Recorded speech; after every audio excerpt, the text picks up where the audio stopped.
Təbiət mifoloji düşüncənin qaynağı kimi. Türk düşüncəsində insana münasibət ucadır. Bu özünü həyatın bütün məqamlarında aydınca göstərir. Türk düşüncəsində insan təbiətlə birdir. İnsan elə təbiət deməkdir, təbiət elə insan deməkdir. Türk düşüncəsində mifoloji düşüncənin yaranması əcdadın özünü anlaması ilə təndir. Əcdadın həyata münasibəti şübhəsiz ki, ilkin çağda indiki kimi deyildi. Yer-göy arası fərq var idi.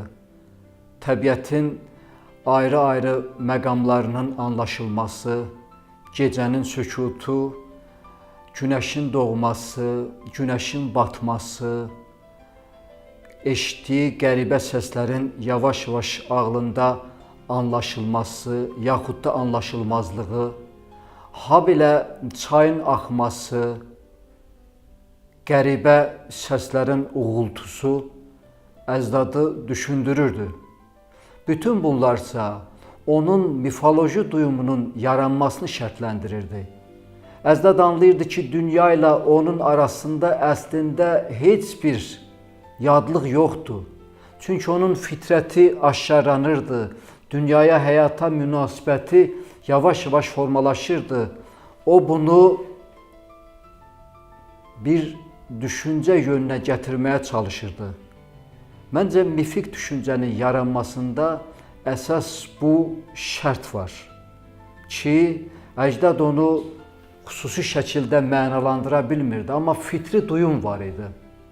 Türk əcdad düşüncəsində, Azərbaycan folklorunda konkret olaraq rast gəldiyimiz bu düşüncə bizim dünyaya yaradıcı münasibətimizin özülündə dayanır. Həyatdakı nə görübsə, əcdad onu mənalandırmağı bacarıb. Mən düşünürəm ki, burada qorxudan artıq olan fitri duyum hədsiz güclü olub.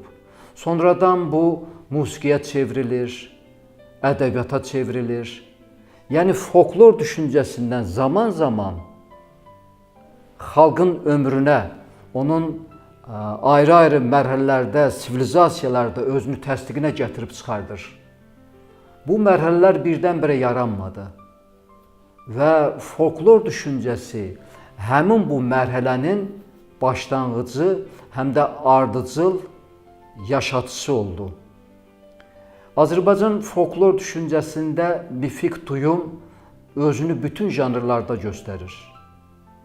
Bu ilk baxışda qəribə səslənər. Bütün hamısının qaynağında təbiət əsaslı rol oynayır. Təbiətlə əcdad insan, əcdad türk birdir. Ona görə ki, ictimai düşüncədə bu gün özünü aydın şəkildə göstərən, bizim sivilizasiyanın ən çağdaş biçimində, öz ifadəsində rast gəldiyimiz bir çox duyumlar, onun ilahi məqamları ta qədimlərdə özünü açıq şəkildə ifadə edib. Ancaq bu indiki qədər şübhəsiz ki, elmi deyildi, heç elmi də səslənmirdi. O, bəlkə də çox bəsit səslənirdi. Bugünkü oxucu onu çox bəsit şəkildə anlayır. Şübhəsiz ki, bu yalnız ağlın, idrakın ən yüksək duyumunda özünü göstərə bilir ki, əcdad necə ilahi bir instinktə malik olub. Bu əslində instinktdən də artıq bir məsələ idi.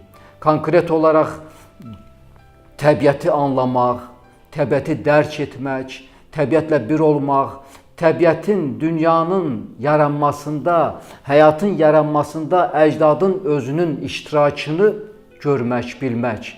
Türk mifoloji mətnlərində konkret olaraq Oğuz Kağanda bu özünü aydınca göstərir.